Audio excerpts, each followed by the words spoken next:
Hey, welcome back. This is the second video in a series of videos all about how I am building up my custom electric downhill mountain bike. In the first video, we did a quick unboxing of the new CYC X1 Pro Gen 2 motor and controller. And in this video, we're going to go over how I selected a hobby-type lithium polymer battery, not a lithium ion, but a lithium polymer battery for my e-bike. There's all sorts of specs out there regarding these batteries, sizing, capacity, power, factors of safety you need to take into consideration. So we're going to do some light math that is super simple. That's going to guarantee that you can get the best results out of your battery selection for your bike. It's going to make sure you have fun out on the trails and have a hassle-free e-biking experience. So stick around and let me know what you think. Most of them are configured for things like RC cars or drones. They're not particularly meant to be used for e-bikes, but if you carefully choose the right battery, it is totally safe to do so. But you absolutely have to respect the fact that these batteries can be very, very dangerous. As you can see, I store my batteries in this old military ammo can lined with ceramic tiles. Even then, if one of these batteries was to catch inside of this, it still wouldn't contain this fire. It would probably melt right through this box. The reason it's in this box is just to give me time to drag the box outside and let it burn in the street. Anyways, aside from that, be careful. But how do I pick a battery? It's going to start with going back to what a battery actually is.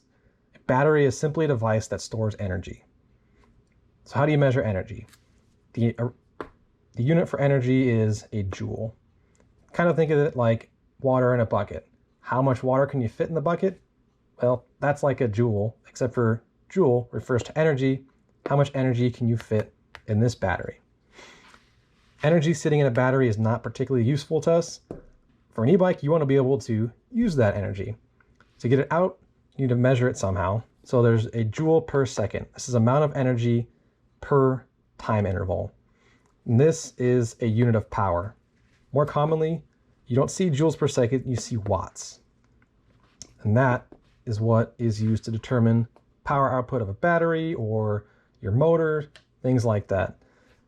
But what the heck is a watt? So in order to determine how much amperage your setup will require, which will determine what size battery you need, strictly speaking for power requirements, not necessarily talking about range just yet. So in my particular setup, I know I want to achieve 4,000 watts of power to the motor. And I am running 75 volts. So I want to know how much current flow is that? Amperage, or amps, being the unit for the flow of current. Some basic math, 4,000 watts divided by 75 volts. That means if I want to hit 4,000 watts in my motor, I need to be able to supply 53 amps to it. And going back real quick, some of you guys might be looking at this going, well, you have 22.2 volts here, you're running 3 batteries in series, that doesn't add up to 75. But with hobby grade LiPO cells, the nominal voltage is 3.7 volts, meaning 6 cells at 3.7 volts will give you 22.2 volts total per battery pack. Fully charged, an individual LiPO cell is 4.2 volts. So 4.2 times 18 total cells gives me just over 75 volts. So the next step, now that we've got how much current do I need to provide to my motor to get the wattage I want? Again, make sure this spec is within the specifications listed by the manufacturer. If you have a 1,000 watt motor and you want 4,000 watts, either the battery management system you have on your bike or the physical limitations of your controller, something's got to give. So you're never going to hit 4,000 watts if your motor is not rated for it. Okay, so we got 53 amps. And now we want to go find a battery that can output at least 53 amps. Next up, let's take a look at how we determine how much a battery can continuously output. This is not specific to LiPO batteries.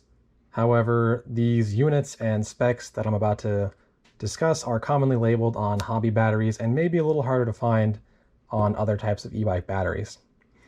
So right off the bat, we've got batteries in series or batteries in parallel. I have got 3 batteries here that are all the same. It's very important that they're all the same. You can't mix match battery sizes and specs. They all need to be the same battery if you're going to run them in series or parallel. So what does a battery in series mean? That means we're going to wire these 3 together in such a way that the voltage is multiplied. That means that for every battery I add to the chain, to the series of batteries, you're going to multiply it by that voltage. So I have 3 batteries, each 22.2 volts. So 22.2 times 3, that's going to be my total voltage now. More voltage relating to higher motor RPM. Next, we have batteries in parallel. This is going to be easier to do if you have pairs of batteries. So what that means is I'm going to take 2 batteries, I'm still going to connect them, but I'm going to connect these 2 batteries in such a way that the voltage is the same, meaning these 2 packs combined together will still have a total of 22.2 volts, but the capacity will be double. And this means the battery, when I talk about the battery, I mean these 2 together now, this is 1 battery, will be able to output more current, which is rated in amperage or amps. Next, we're going to be looking for a few specs on the battery that we can do some basic math to, and that'll give us a final value of what your battery, in whatever configuration you have it in, can output. So first we're going to start with finding the discharge rating. This is some number followed by a C. On this particular battery, we're going to see 12 to 24 C. Turnigy it's not the best brand of hobby grade batteries, but it is one of the few brands that makes such a high capacity battery. To me, when they test this, there should only be 1 discharge rating. But it is what it is. These batteries are cheap, so we're going to go with it. We're just going to use a factor of safety, meaning I'm going to pick the lowest rating they give me every single time. So here we've got a 12C discharge rating. So that's 12. Then we're going to find the capacity. It's worth noting that the C after the discharge rating, that is meaning the capacity of the battery.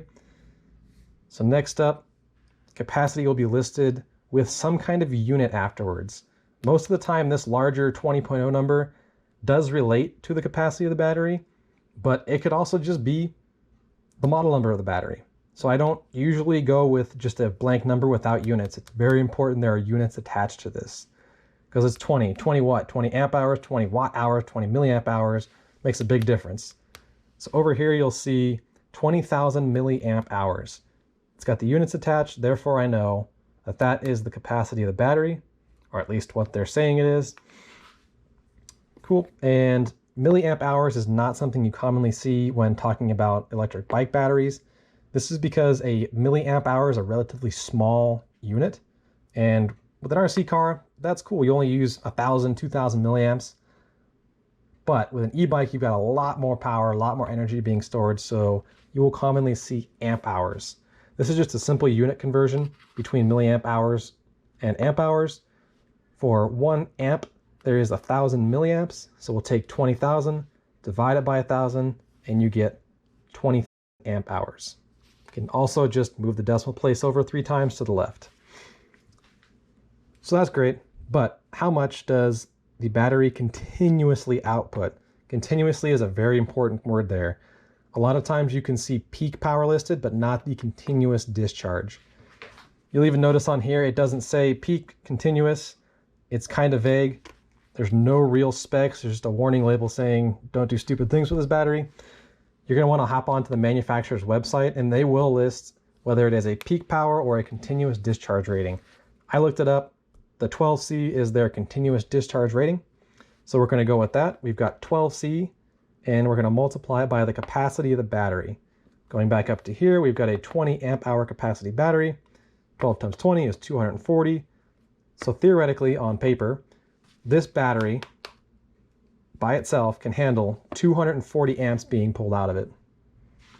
Jumping back to our series versus parallel note, because we're maximizing voltage by running all three of these batteries in series, I will not gain any potential current by putting them in series. If you did this calculation and, oh no, it's only putting out 50 amps and my e-bike requires 100 amps, then you could wind up running batteries in parallel to bump up the output of your battery. So now you'd need these two and then stack two more in parallel on top of it. That would be one potential configuration. But this is a pretty good value. You're not going to find many e-bikes running more than that. Going back to the factor of safety note, there should be some kind of factor of safety involved. I will usually use about a factor of safety of 2, meaning that, so I got 240 amps here, and what's the maximum I should really request out of this battery? I'm going to cut this number in half. So I would never ask this battery to output more than 120 amps. So maybe I hammer on the throttle hard and the current spikes for a moment. I know that I have room just in case I messed up in math, or the fact that this is a theoretical calculation. This assumes everything is 100% efficient. It's not even close to 100% efficient. Things are dissipated as heat, they're lost through resistance. So always having a factor of safety is very important. And how big of a factor of safety you want is really up to you. I think 2 is a pretty good number. It's kind of an industry standard. So do with that what you will, but if you have a system that draws 240 amps and your battery can output 240 amps, I'm willing to bet that it's not going to work. Something's going to overheat. Next up, we have watt hours and how that relates to range. This is, again, theoretical on paper calculations, so this doesn't account for any loss in efficiency due to heat or anything else really along the way, and there's quite a bit of it. So first we're going to find the capacity of the battery. We already know that it's 20 amp hours. We're going to go back and look at the voltage we used to do some previous calculations. 75 volts. There's some long boring math that happens to convert the units, but all you need to know is you multiply these two numbers, so 20 amp hours times 75 volts will give you watt hours. So for my particular setup, I'm going to have 1500 watt hours. This does not take into consideration that the voltage will drop the second you get on the gas. There is not a steady 75 volts, and it's going to decline as you ride the bike. So 30 minutes into your ride, you're going to have a max voltage of like 68. 68, and then it'll drop to 65 or so as you keep riding. So this is the most watt hours you will ever have with a fully charged battery. So take this number with a grain of salt because it is slightly inflated. But it's a good idea to just do these basic calculations to get a very rough idea of the range of your bike. So the next thing you have to do, that is a little bit of guesswork, is hop online, hop on the manufacturer's website, and get a general idea of how many watt hours per mile your motor's going to use. Hop on the chat forums. There's people who have tested this. Look at their setup. Look at the voltage. You can get an idea. You'll see numbers ranging from only 10 watt hours per mile on a very street-oriented cruiser hybrid type bike, all the way up to 80 watt hours per mile on something maybe like a modified Surron bike. I'm going to go with 35. This is just a guess I pulled out of my head based on some rough numbers I've seen in the past. So if I have the watt hours, I know it takes 35 watt hours to go 1 mile. I could potentially go 42 miles. All right, that is the end of the battery selection video for my e-bike build. Hopefully you guys found the information within this video useful, and I will be making some more videos coming up with a little less talking and a little more riding.